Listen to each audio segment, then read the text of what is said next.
সর্বশেষ বিদ্যুতের দাম বাড়ানোর পর বর্তমানে অনেকেই বিভিন্ন অভিযোগ করছেন বিদ্যুৎ বেশি টাকা খরচ হচ্ছে, বেশি টাকা কেটে নিয়ে যাচ্ছে। আসলে অনেকে জানেনই না বিদ্যুতের পার ইউনিটের দাম কত, অথবা কোন রেঞ্জ থেকে কোন রেঞ্জ পর্যন্ত কত টাকা কত পয়সা এবং বিভিন্ন চার্জ সম্পর্কে। তো আজকের এই ভিডিওতে আমি কিছু বিষয় ক্লিয়ার করে দিচ্ছি। ভিডিওটি অনেক গুরুত্বপূর্ণ, তাই ভিডিওটি না টেনে পুরো ভিডিওটি দেখার অনুরোধ রইল এবং কোন শ্রেণীর গ্রাহকের পার ইউনিট কত টাকা সেটাও আমি ক্লিয়ার করে দেব। প্রিয় ভিউয়ার্স, পুরো ভিডিওতে আপনাদের সাথে রয়েছে আমি নাজিম পাটোয়ারি। সর্বপ্রথম এবারে সাধারণ গ্রাহক যিনি, ধরুন যার বিদ্যুতের ইউনিট ব্যবহার করে মাসে 50 ইউনিটের ভিতরে, তার জন্য পার ইউনিট বিদ্যুতের দাম 4 টাকা 63 পয়সা। এবং যিনি 50 ইউনিট পার করে ফেলবে, মানে 51তে টাচ করে ফেলবে, তখনই তার বিদ্যুতের পার ইউনিটের দাম পড়ে যাবে 5 টাকা 26 পয়সা। এবং 75 ইউনিট পর্যন্ত, মানে 50 থেকে 75 ইউনিট পর্যন্ত 5 টাকা 26 পয়সা। এরপর কেউ যদি 76 ইউনিট থেকে 200 ইউনিটে চলে যায়, তখন তার বিদ্যুতের দাম হবে 60 টাকা 20 পয়সা। এটা কিভাবে কার্যকর হবে? যখন আপনি 50 পার হয়ে যাবেন, তখন অটোমেটিক আপনার সেই অনুযায়ী আপনার দাম নির্ধারণ হয়ে যাবে।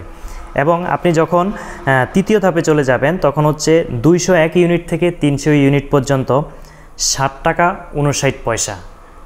এবং চতুর্থ ধাপে 301 ইউনিট থেকে 400 ইউনিট পর্যন্ত 8 টাকা 2 পয়সা পার ইউনিট। এরপর পঞ্চম ধাপে 401 থেকে 600 ইউনিট পর্যন্ত 12 টাকা 67 পয়সা। এরপর ষষ্ঠ ধাপে 600 ইউনিট পর্যন্ত, 600 থেকে 600 ইউনিটের ঊর্ধ্বে মানে উপরে, তারপরে কত ইউনিট পর্যন্ত সেটা লেখা না, 600 ইউনিটের উপরে গেলে 14 টাকা 61 পয়সা পার ইউনিট। তার মানে লক্ষ্য করুন, কোনো মাসে যদি আপনি 50 ইউনিটের ভিতরে ইউজ করেন, তখন আপনার বিদ্যুৎ বিলটা একরকম আসবে। কোনো কারণে পরের মাসে গিয়ে আপনি 80 ইউনিট ইউজ করে ফেলেছেন, তখন কিন্তু আর আপনার বিল একই আসবে না এবং 4 টাকা 63 পয়সা হিসেবে বিল কাউন্ট হবে না, তখন বিল কাউন্ট হবে 80 ইউনিট হিসেবে 60 টাকা 2 পয়সা। তখন অটোমেটিক আপনার বিদ্যুতের দাম বেড়ে যাবে এবং আপনার বিল বেশি আসবে।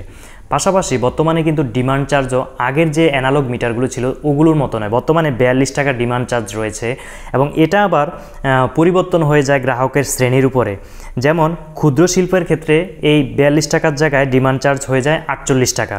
এবং আপনার বাণিজ্যিক এবং অফিস আদালতের ক্ষেত্রে ডিমান্ড চার্জ হয়ে যায় 90 টাকা। তো এটা নির্ভর করে আপনি কোন শ্রেণীভুক্ত গ্রাহক, কোন শ্রেণীর মিটার ব্যবহার করছেন, এই সামগ্রিক বিষয়ের উপরে। আসলে আমাদের দেশে ম্যাক্সিমাম মানুষ, সাধারণ মানুষ, বিদ্যুৎ অফিসের এই মারপেস অনেক মানুষই বুঝে না। কিছু আছে নিয়ম, কিছু আছে কৌশলে মানুষকে ঠকানো। সব কিছু মিলিয়েই এই বিষয়গুলো আসলে সঠিকভাবে গ্রাহক ভোক্তা পর্যায়ে মানুষ জানে না। যেহেতু বিদ্যুৎ একটি নিত্য প্রয়োজনীয় জিনিস, যেটা আসলে এটাকে স্কিপ করার, ইগনোর করার কোনো ওয়ে নেই, তাই সংশ্লিষ্ট কর্তৃপক্ষের উচিত এই বিষয়গুলোকে আরও বেশি গ্রাহক বান্ধব করা। এবং যখনই বিদ্যুতের দাম বাড়াবে, তখন একটি নতুন প্ল্যান তৈরি হয় তাদের, যে গেজেট আকারে যেটা চলে আসে, এটা অবশ্যই ভোক্তাদের কাছে প্রচার করে দেওয়া উচিত, ভোক্তাদের কাছে জানিয়ে দেওয়া উচিত, পৌঁছে দেওয়া উচিত। অনেক সময় বলে যে আপনি মিটার নেওয়ার সময় যে সিম কার্ড ব্যবহার করেছেন সেটাতে SMS যায়। আসলে অনেক ক্ষেত্রে SMSগুলো আসে না, যেটা একটি বড় কারণ। কারণ আমি মিটার নেওয়ার সময় যে মোবাইল নাম্বার দিয়েছি, সেই মোবাইল নাম্বারে বিদ্যুতের দাম বাড়ানোর পরে কোনো SMS আমাকে দেয়নি। এই প্ল্যানটি না দেওয়ার কারণে মানুষ ক্ষতিগ্রস্ত হচ্ছে এবং মানুষ অনেক বেশি সমস্যায় পড়ছে। এছাড়াও মিটারের ভাড়া নতুন সিস্টেম তো আছেই। এই সমস্ত কিছুর সমন্বয়ে যখন বিলগুলো আসে বিভিন্ন সময় বিভিন্ন ক্যাটাগরির, তখনই গ্রাহক কিন্তু পেরেশান হয়ে যায়। আমাদের দেশে ম্যাক্সিমাম মানুষই নিম্নবিত্ত, মধ্যবিত্ত, তাদের অনেক কষ্ট হয় এই বিষয়গুলো মেনটেন করে চলা। যেমন প্রথম শ্রেণীর যে গ্রাহক, এদেরকে বলা হয় লাইফ লাইন। তো এই শ্রেণীর গ্রাহক 50 পর্যন্ত সীমাবদ্ধ দিয়েছে। এটা উচিত, এটার মধ্যে দেখেন 100-র মধ্যে 3টা ক্যাটাগরি, 200-র মধ্যে 3টা ক্যাটাগরি তারা করেছে। এটা না করে মিনিমাম 100 ইউনিট পর্যন্ত তারা একটি বিদ্যুতের দাম কমিয়ে রাখা উচিত ছিল। কারণ এই 100 ইউনিট পর্যন্ত এদেশের একেবারে নিম্ন পর্যায়ের সাধারণ মানুষরা ব্যবহার করে বিদ্যুৎটা। শিল্প কারখানা বা অন্যান্য ক্ষেত্রে এটা বিভিন্ন ক্যাটাগরির মাধ্যমে এটা পুষিয়ে নিতে পারত, কিন্তু এই 100 ইউনিট পর্যন্ত একটি মিনিমাম রেট রাখা উচিত ছিল সাধারণ মানুষের জন্য, যাতে করে সাধারণ মানুষ এত বেশি ভুক্তভোগী না হয়।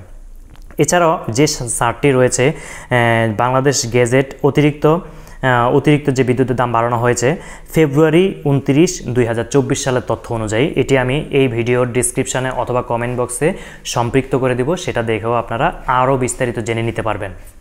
প্রিয় ভিউয়ার্স, বিদ্যুৎ সংক্রান্ত এবং বিভিন্ন গুরুত্বপূর্ণ ইনফরমেশন টেকনোলজি সংক্রান্ত ভিডিও কিন্তু আমাদের চ্যানেলে নিয়মিত আপলোড করা হয়ে থাকে, তাই ভিডিওটি বেশি বেশি শেয়ার করার অনুরোধ রইল। অনেকেই বিদ্যুতের নতুন দাম সম্পর্কে জেনে অবগত হবে এবং যেটুকু শুনতেছি সামনেও 2-1 মাস পরেও কিন্তু বিদ্যুতের দাম আবার বাড়াতে পারে। এই সকল বিষয়ে নিয়মিত আপডেট দিয়ে থাকি আমি, যাতে করে ভোক্তারা সঠিক তথ্য পেয়ে উপকৃত হতে পারে। তাই চ্যানেলটি ইউটিউবে সাবস্ক্রাইব করুন এবং ফেসবুকে ফলো করুন। ভিডিওটি বেশি বেশি শেয়ার করে রাখতে পারেন সঠিক এবং গুরুত্বপূর্ণ এই তথ্যগুলো নিয়মিত পেতে। আমার সাথে থাকার জন্য অসংখ্য ধন্যবাদ। আল্লাহ হাফেজ।